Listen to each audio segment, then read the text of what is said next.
La producció d'un disc al final és decidir què és important i què és secundari, no? Al final, quan produeixes un disc, estàs explicant, mitjançant la producció, què és important per tu, saps? Tu sents surfistes en càmera lenta i no tens la sensació de que hi falti res.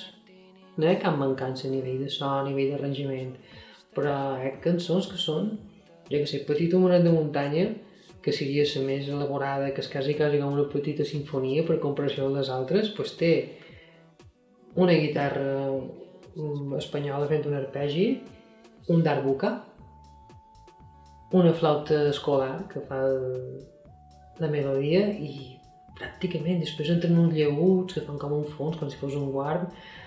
Són 7 o 8 pistes, no? Quan estic xerrant que actualment una cançó normaleta que tu escoltis hi pot haver 40, 50, 60 pistes, no? I estic xerrant d'això, 7, 10 pistes com a molt, no? I que soni de la vegada, doncs 3 o 4, de fet. No? I aquesta és un poc la meva filosofia de la música, i sobretot com a productor, o sigui, per jo, com a productor, penso que cada pista del disc ha d'haver el disc sencer.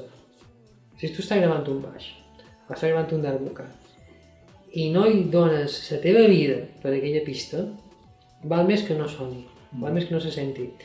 I ara que estic mesclant discos d'altra gent i tal, quan ve un grup amb 70 pistes, ja els hi dic,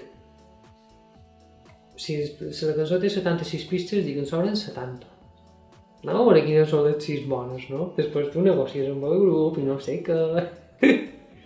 I cadascú se vol sentir ell i tal, però...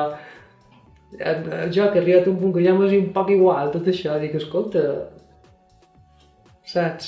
De sous estan fent discos i sents bombo, caixa, el baix, la veu i una guitarra. Allà hi ha 5 coses sonant. Crec que és així com ha de ser la música, o com la faig jo, no?